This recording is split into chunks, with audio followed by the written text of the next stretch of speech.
Hello students, welcome back to the business law session for the BBA 5th semester. So in our previous video we had discussed here mainly the definition of the contract and the meaning of the contract, analyzation of the definition. So here how to analyze, and we have tried to understand what is the meaning of the contract. In our previous video we have discussed this aspect. So now we will proceed the next aspect. As I had mentioned here at the end in my previous video that the contract must have certain essentials, then only it can be called as a valid contract. What do you mean by the term valid contract? It is mainly enforceable by law. When the contract is valid, it can be enforced by law. So you have studied the definition that an agreement enforceable by law is a contract. So what are the essential elements of a contract? So this one we are going to discuss today, and it is a essay type question from your examination. 10 marks are allotted to this in your mainly the semester. So 10 marks question, that is in section C you can get this question. So try to here understand what are the essential elements. Later we are going to discuss these elements in detail. This is what is covered here later. Here the details of this, here the elements will be discussed there. Now first we will try to understand what are the essentials of a valid contract. When a contract can be called as a valid. As I told you, it can be here a contract. Contract is nothing but an agreement. Here the contract may be here the valid contract or invalid contract. So contract here, only valid contract is mainly the part of the business law. So we are going to consider here what essentials are prescribed here to make a contract a valid contract. And in this here mainly we are going to study the most important section, that is section 10. It deals with the various essentials of the valid contract. So as such we find here the contract must have these essentials. And here what are these essentials are explained in section 10 of the Indian Contract Act 1872. So as I told you, it is not that much mandatory to remember the sections, but there are few sections which you have to remember. There are few sections which are important, and repeatedly we will be here dealing with these sections. Like what we had studied, the definition of the contract, you have to remember that mainly the section. Likewise, in which section you have got the essentials of the valid contract, section 10. So you have to remember such important sections. So we will mainly go through the section and try to know what are the essentials of the valid contract. So the first one is mainly a contract is formed with the mainly two parties, two or more parties. Minimum requirement is two parties. So I have written it as two parties. The two parties here must be present. So a single person cannot make a contract to himself. So there must be minimum two parties. So parties may be more, but here the minimum requirement is the two parties. So that is here we had seen, here the two parties are called as promisor and the promisee. The promisor and the promisee. So that is here the first essential is two parties must be present. Identity of the minds among the parties. Identity of the minds. Both the parties must agree on the same thing, on the same subject matter. So identity of the minds is very much required in the contract. So what mainly one person makes here the proposal, it should be understood by the other person and he must accept it, and both must be here identical. Now for example, Here A wants to sell his bicycle to B. A wants to sell his bicycle to B for 1000 rupees. So A is selling his bicycle. B must here mainly have the same thing in his thought that he is purchasing the bicycle of A for 1000 rupees. So identity of the minds, that is very much required here in the mainly the contract. So a person making an offer here is one thing, and if the person accepting another thing is that will not lead to the contract. For example, here we say here A has having two cars. So one is a Maruti and another one is an Ambassador. He wanted to sell the Ambassador car to B. So what A says, I am going to sell my car for 20,000. So what, and B says that he is ready to purchase the car for 20,000. Now here both the parties, mainly they have not agreed on the same subject matter. A is not clear which here car he is selling. Out of two cars, we don't know which car he is selling, and we don't know which car is being purchased by here the B. So A wanted to sell his Ambassador, but B wanted to purchase the Maruti car of A. So identity of the minds are there, this will not lead to the contract. The contract is not formed here. So identity of the mainly here the minds between the parties is very essential in the contract. This is here another element should be remembered. Now the most important elements we are coming, that is here a contract must contain a proposal or offer. There must be from one party here there must be a proposal, or it is also called as here an offer. One party must make an offer to another. So for example, A mainly here says to B that he is here selling his here mainly the house for 50 lakhs. A says to B that he is selling his house for 50 lakhs. So what is it? He has made a proposal. He has made a proposal there. Proposal is there from A to B. So what is it? The proposal? The proposal contains that A wanted to sell his house to B for 50 lakhs. Just I am giving you an example there. So there must be a proposal. The proposal can be called as here offer. It can be called as offer. So the person who makes the proposal is called as the proposer, offerer. One who makes the proposal is called as a proposer or the offerer. So in a very here mainly the common term we can call him as a promisor. We can call him as a promisor. So promisor, proposer or offerer, a person who makes. So here A has made a proposal to B to sell his house here for 50 lakhs. So A is said to have made the proposal. A is the promisor, he is the proposer, he is the offerer. So proposal and the offer, or it is called there must be proposal. So to make a contract here one person must make this proposal. The proposal must be there. And a very important thing that the proposal must be very definite and certain. It should not be a vague. So the matter must be clearly here mentioned in the proposal what he wants to do.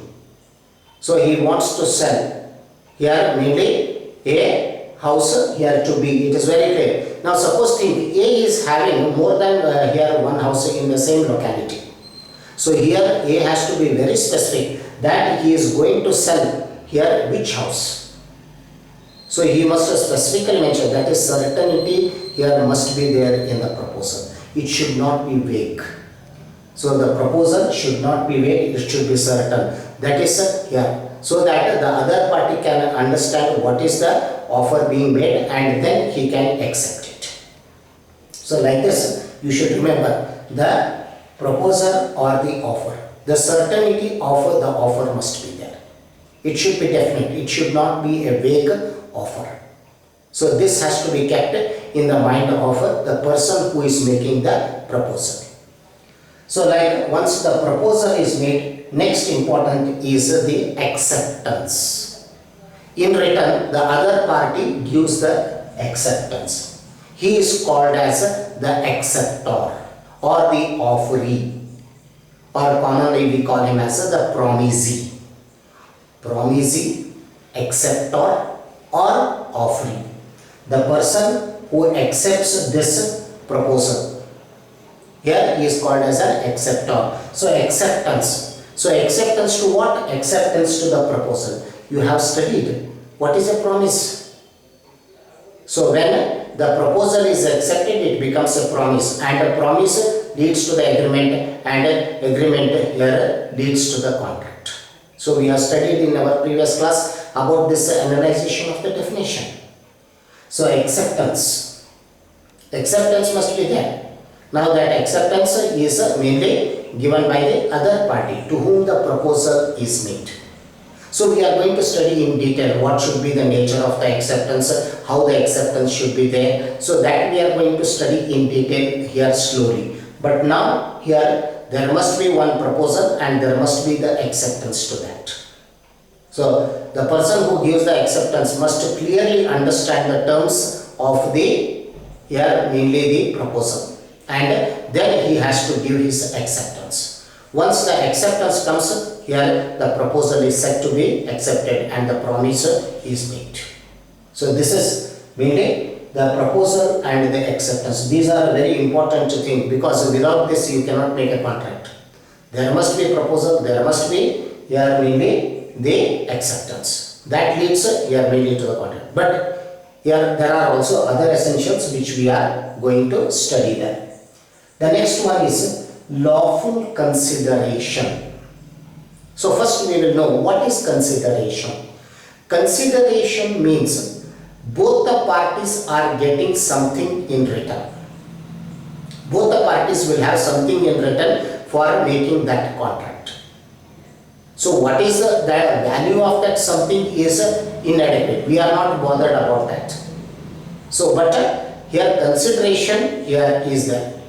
There must be some consideration. So the consideration may be in the form of a monetary consideration, or it may be in the form of the service also.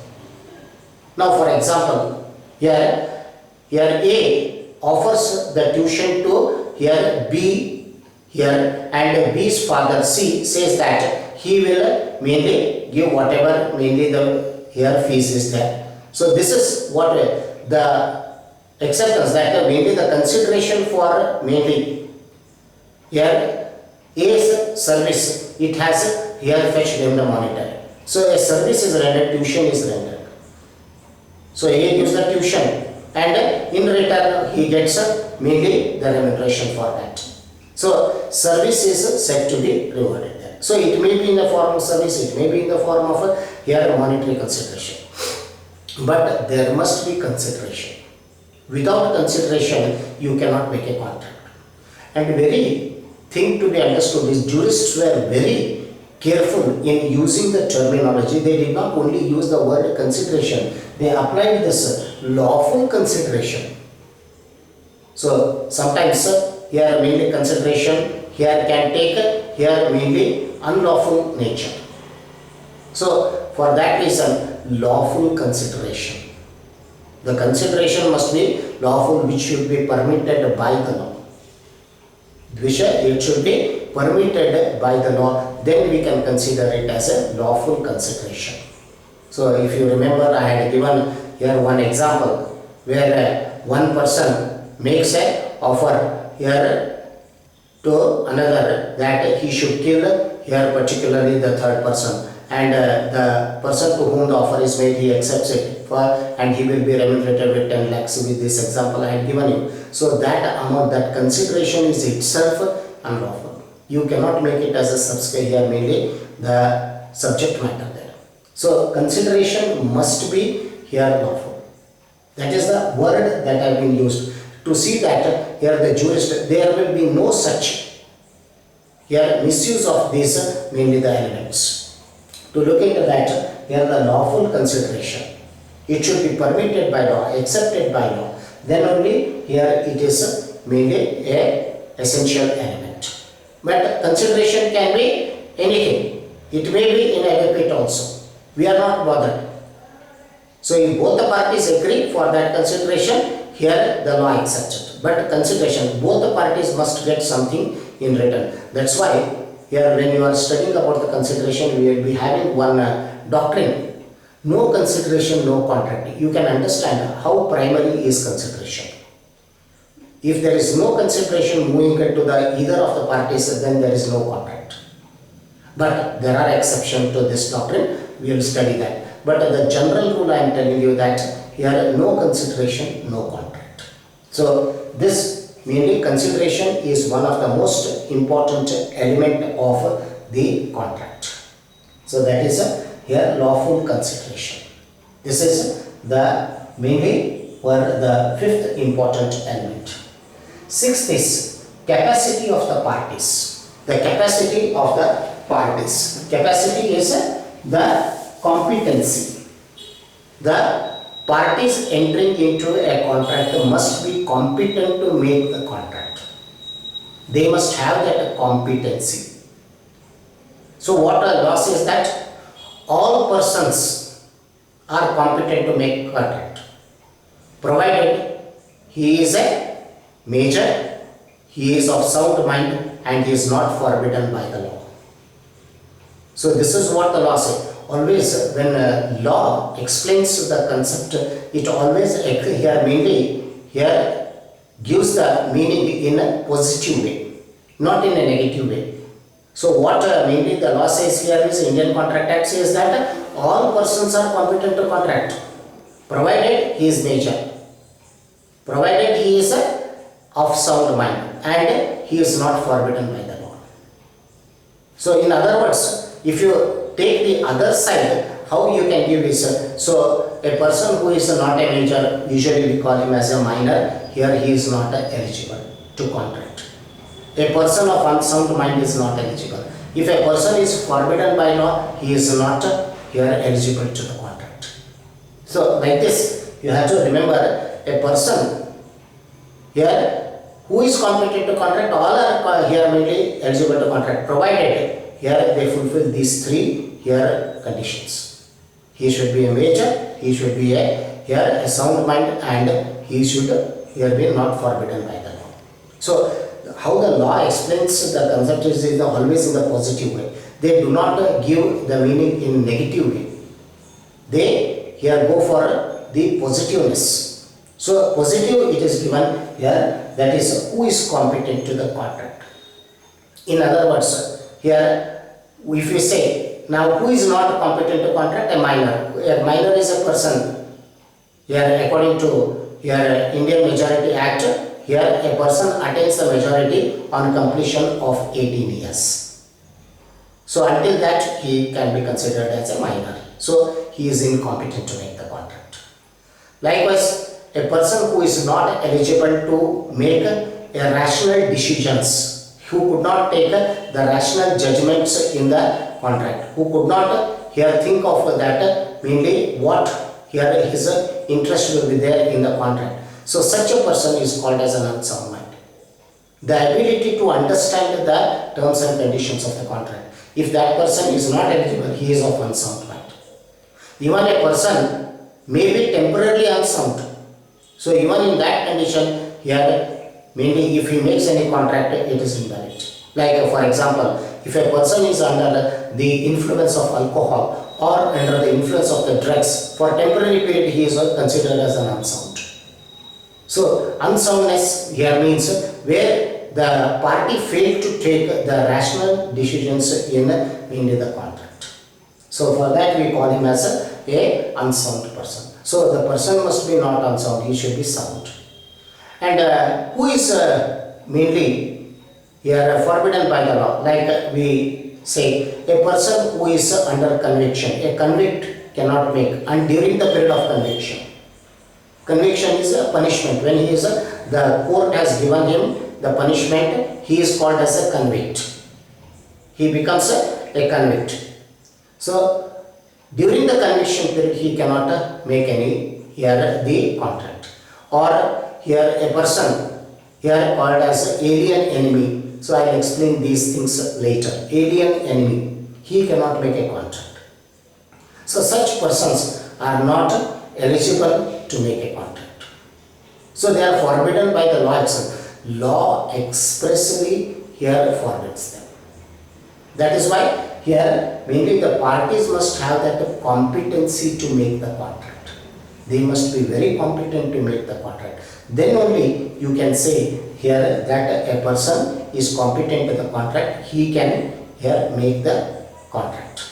So this competency is another important criteria for the validity of the contract.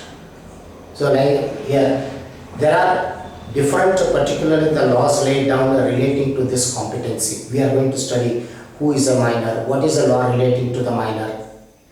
So we are going to study this later in our mainly the discussions. Just try to understand what are these elements here, because here when you write in your examination, as I told you, it is a 10 marks question. Here when you write each here of the essentials, here try to explain it in 3 to 4 sentences, maximum 5 sentences with an example. See, always in the law, better you give an example. You should give an example and you should try to say, clarify your particularly the concept to the examiner, so that he will come to know that you have understood and he can give you the marks. This is very important thing. So examples will help you to fetch more marks. It is the examples which carry the weightage in your mainly the examination. So where we have the decided cases and where we have got mainly the here examples, please give the examples. For example, in causality of mainly competence of the parties, we have got one decided cases. We will be discussing that. That's a very famous case, Mohri Bibi versus Dharmadas Ghosh. I will be discussing that case here. So where about the competence of the parties was laid, the law was laid down in this act pertaining to minor. This is mainly the competency to the contract. You may say that after 16 years a person is competent to enter a contract. He can take decisions. He is mainly here they are taking rational decisions. He is not forbidden by law. Then why can't he enter mainly the contract? But what is the law? That is it is mainly after 18 years the person acquires the your majority. Until that he is a minor. Even at the age of 16 he may be very mature. He might have understood everything, but he is still considered in the eyes of law a minor. You cannot put him as a here, as he can understand the terms and the conditions of the contract and is not forbidden, you cannot make a contract. That is the thing to be understood. Capacity of the parties. Then here consent of the party is very necessary. And what type of consent? The prefix word you can see is free consent.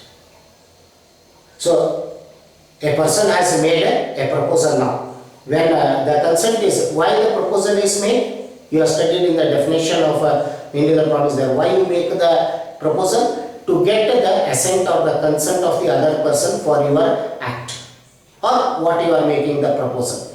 For your proposal, you are trying to get the consent of the other person. So with that intention, you have made the proposal there.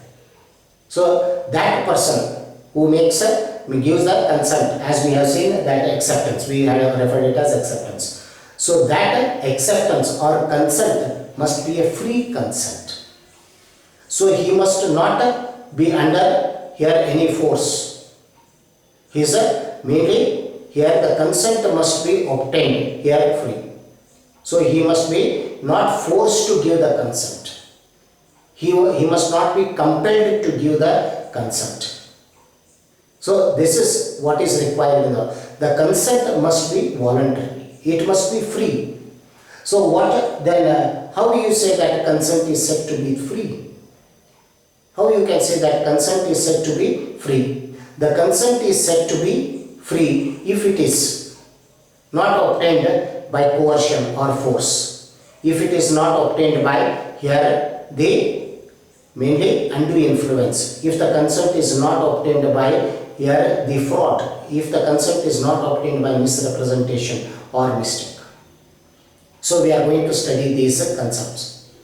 So if you are, just I will give you an example, if you are taking the consent of the other person mainly by force, that is called as coercion. Coercion is taking the consent by force.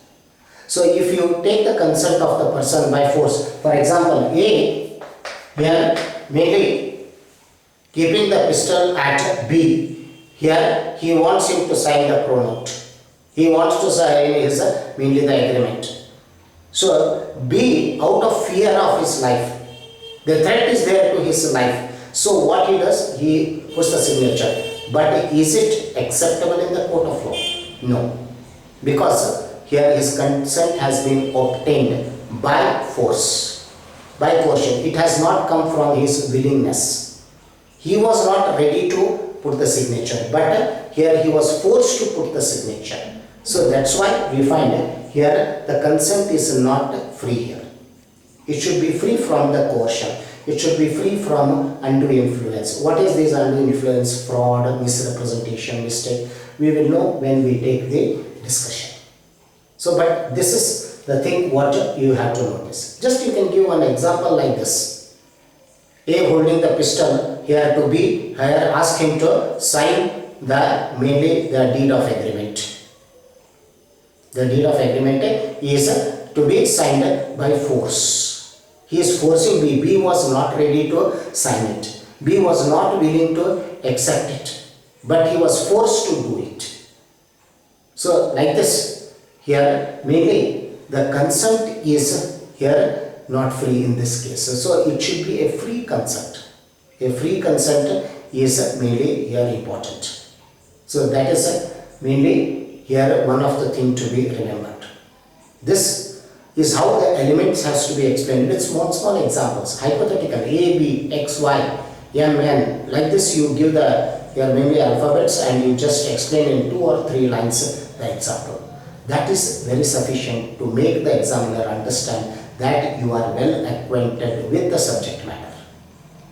So law is nothing but it is mainly understanding the thing. If you understand the thing, here it is the most easiest subject. Otherwise it is here very difficult to understand. Grasp it. Try to understand it. So read here repeatedly and clarify yourself with the concept. Once you are clear with the concept, you are here mainly you have conquered the law.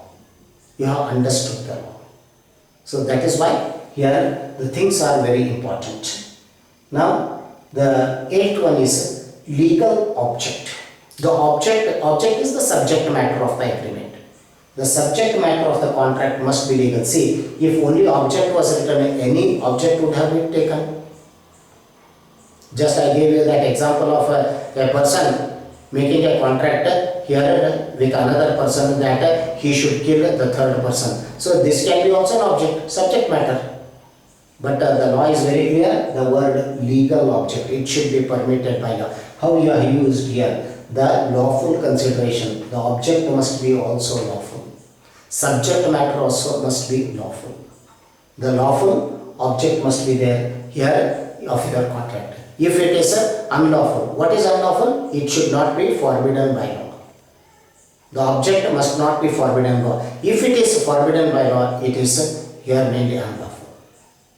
Any subject matter forbidden by law here is here mainly the unlawful there.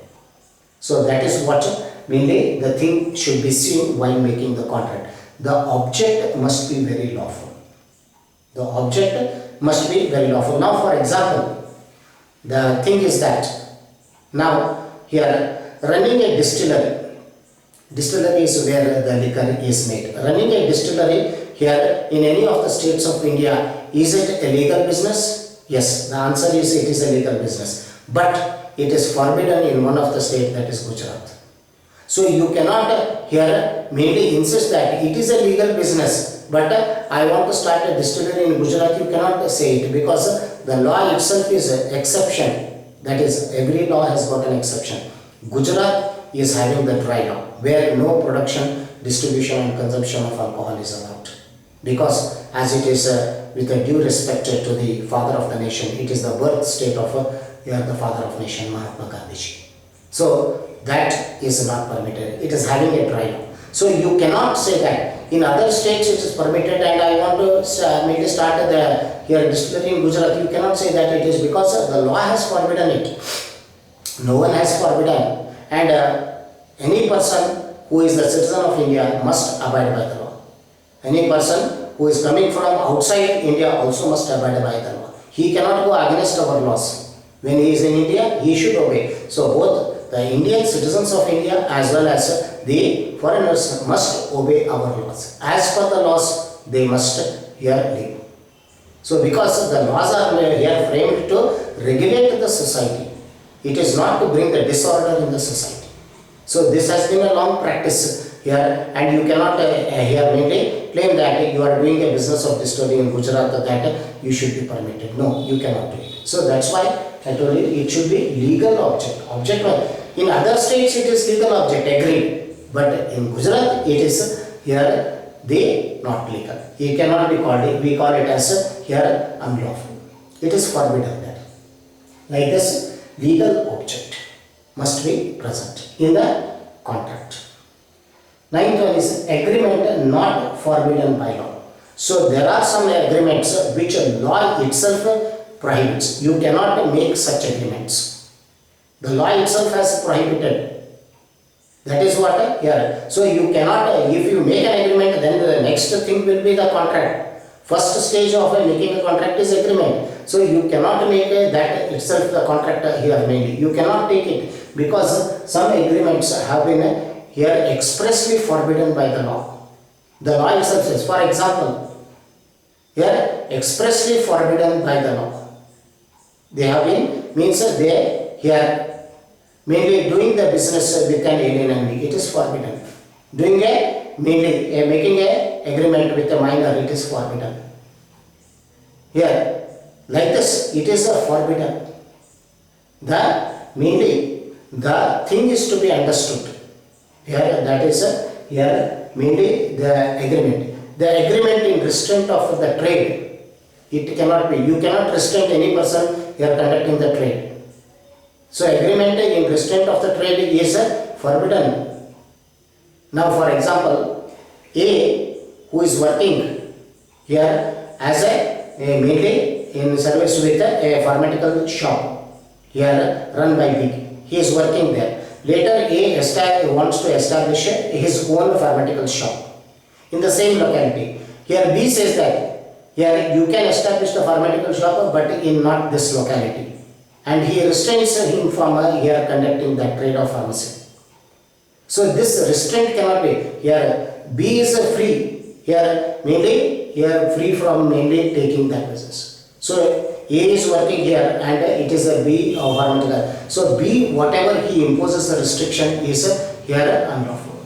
A is entitled to conduct any type of business at any place. It is lawful. So the business must be, object must be lawful, that's a different thing. But you cannot restrain a person from here making the trade or running a business, though it is of the same category. So that's why you can see here in one locality you may find more than one or two medical shops. You cannot restrain that person. I have established the medical shop first and now you should not establish. You cannot do it. So this is not permissible. Every person has got his right to run the business. So any agreement in restraint of the trade is not permissible. Any agreement in restraint of the marriage, that is also forbidden by the law. Like this, we have got a mainly set of agreements which are forbidden by the law. They cannot be permitted. So they are expressly forbidden and you cannot make it as a subject matter of the contract. So you have to know agreements here mainly which are expressly forbidden by the law. Agreement not a forbidden law is permitted. So which are expressly forbidden, you cannot mainly make it as a contract. Expressly forbidden. If they are expressly forbidden, they should not be forbidden. In other words, what we say, there are certain agreements which are forbidden by the law.